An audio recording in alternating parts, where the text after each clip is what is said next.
Greetings to all of our viewers tuned in. This is TMH English Daily News. The headlines today: 3 civilians have been killed and 6 others injured in the latest round of drone attacks that took place in Atzmi Warada of Tigray. The Tigrayan government have criticized the UN in its latest attribution of suspension of aid delivery into the Tigray region. And U.S. Special Envoy to the Horn of Africa is on a 2-day visit into the city of Addis Ababa, Ethiopia. Moving on to our main stories for today. 3 civilians have been killed and 6 others injured in another latest drone attack in Atzmi Warada of Tigray in northern Ethiopia. The drone attack by the Ethiopian government happened at Ruba Faleg locality of Warada in the early hours of Saturday. 3 civilians were instantly killed and 6 others sustained either heavy or minor injuries as a result of these attacks.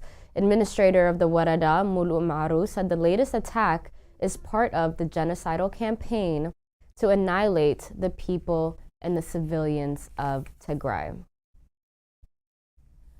As these attacks continue, the government of Tigray has criticized the UN's latest attribution of suspension of aid into the Tigray region. According to the statement of the Tigray released through its External Affairs Office, the UN has lately sought to attribute the suspension of aid delivery into Tigray via the only viable Samara Awala Ma'ala route to the conflict in the area. The statement particularly mentioned OSHA's briefing on the 10th of February, in which it explained the suspension of aid delivery into Tigray in terms of ongoing conflict in the Abala surrounding areas. The government of Tigray stated this explanation is wrong on so many levels. The statement said there's no ongoing fighting at the moment, adding whatever fighting there was between Tigray forces and Afar forces, irregulars in the area, including Eritrean mercenaries, had been crossing over into Tigrayan territories, and it was one of the imposed ones as these forces has been launching cross-border attacks inside of Tigray, as the statement stressed. Apart from the limited defensive measures by the Tigray forces to degrade the enemy's capabilities and ensure the security of their people of Tigray, Tigrayan forces have not advanced past Erepti, as the statement emphasized. The government of Tigray also said there has been no aid trucks that have been prevented from passing through into Tigray by Tigray forces themselves. It added the authorities continue to deny clearance for the movement of these trucks to transition into the Tigray region. And again, according to this statement, more importantly, the obstruction of humanitarian aid to Tigray did not start following this latest round of briefing in this fight. This blockade has been going on for over 6 months, making the latest claim nothing more than a convenient justification for the Ethiopian government's consistent obstruction of this humanitarian aid. The statement by the government of Tigray reminded OSHA that it has repeatedly stated that no humanitarian supplies have been delivered to Tigray by road since mid-December of 2021, when there were no active hostilities in the area at the moment. It added no humanitarian workers have also been able to clear to travel to road to Samara Tama'ala since the 28th of October 2021 as well, clearly establishing that Abiy Ahmed's regime obstructive intent. And since July, there have been no fuel, no tankers except for 2 WFP tankers that have been allowed into the Tigray region. No medical supplies have also been able to enter the region by road for over the past 6 months. According to OSHA's own reports, only less than 10% of the required supplies have been able to enter Tigray since July 2021. The statement underlined that in the context of OSHA's set of facts, it does not make sense to attribute the suspension of humanitarian aid into the delivery into Tigray, finding that the last of the matters still continue. The government of Tigray expressed its commitment to extending the necessary cooperation to facilitate humanitarian operations. It also emphasized, however, unless promptly corrected, the latest mass attribution of culpability for the persistent obstruction of humanitarian operations in Tigray will allow Abiy Ahmed's regime to continue the siege starving of their people while disavowing the responsibility for doing so. Only this time, the regime's baseless disavowal would have international impetus, the government of Tigray stated. U.S. Special Envoy to the Horn of Africa said to be in Addis Ababa, the capital of Ethiopia, to press for peace. The U.S. State Department said the special envoy for the Horn of Africa, David Satterfield, is on a 2-day visit in the conflict-ridden country. The special envoy will meet with the Ethiopian government, the African Union, and the United Nations officials, as well as the representatives of humanitarian organizations. Satterfield's visit has been linked to hopes of peace talks between the Ethiopian authorities and the government of Tigray that has been gaining currency extremely recently. UN says Ethiopia's conflict impact on women is unimaginable and called for justice as well as accountability immediately. Fresh off of a visit to the conflict zone regions of Ethiopia, UN Deputy Secretary General Amina Mohammed made the remarks on Friday in a press conference recapping her trip to Ethiopia, Tigray, Amhara, Afar, and Somali regions.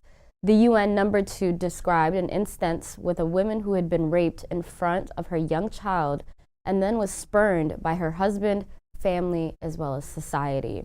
The Ethiopian women at large were affected in a way that is unimaginable, said Amina Mohammed. Amina Mohammed also stated, one cannot imagine what has happened to the women of Ethiopia, even in the worst nightmares, adding that she also saw a widespread of famine due to this conflict. Let's take a listen.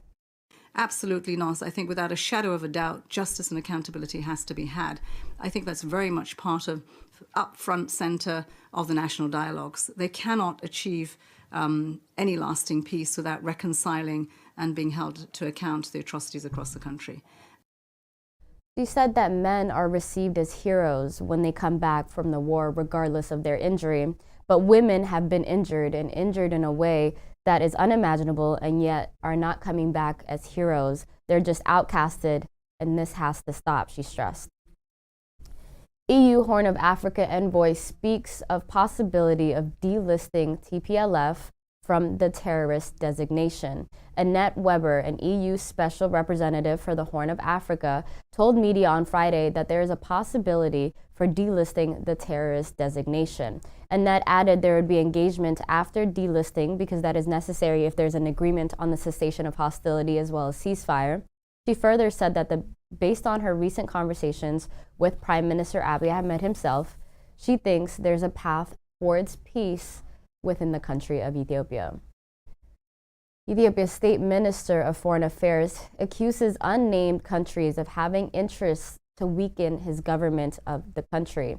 Speaking in an interview with the Arabia TV channel, Ethiopian State Minister of Foreign Affairs, Ambassador Redwan Hussein, said the government knows that many have interests to weaken Ethiopia at its core. He added foreign interventions are manifested through attempts to downplay positive Ethiopian actions. As we move on to our final news for today, Ethiopian delegations on mission to repatriate detained nationals in Saudi prisons return without success, and the suffering continues as well. The delegation sent by the Ministry of Foreign Affairs to address the issue of Ethiopian prisoners languishing in different cities of Saudi Arabia have returned without success, as reports said. Tamnit Bayru has more on this story. The delegation led by the Minister of Finance, Ahmed Shideh, to facilitate the repatriation of the stranded citizens failed to reach an agreement with authorities in Saudi Arabia, according to Jirra, an Australian-based not-for-profit charity organization that has been actively following the issue. Nabiyu Sirak, a journalist and community advocate who used to live in Saudi Arabia, said the return of the delegation without success is embarrassing. Jirra estimates the number of prisoners in tens of thousands. Citing community organizers in Saudi, the charity organization stated that Saudi Arabian authorities were willing to repatriate Ethiopian nationals by covering their travel costs. According to the community organizers, the Ethiopian officials demanded that Saudi Arabia government pay for the resettlement of the migrants once they reach Ethiopia, which Saudi Arabian government refused and referred the demand to international aid organizations. The community organizers claim that this is why the delegation failed to reach an agreement with authorities in Saudi Arabia. Ahmed, a prisoner who spoke to the Addis Standard by phone from prison in Jeddah, said that the situation is getting worse. He entered Saudi Arabia via Yemen and has spent the last 11 months in prison, wearing the same clothes he was wearing when he was first arrested.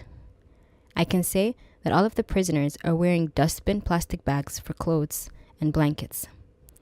Ahmed echoed the testimonies of many of the prisoners and explained that over 300 people are held in a room big enough for about 60.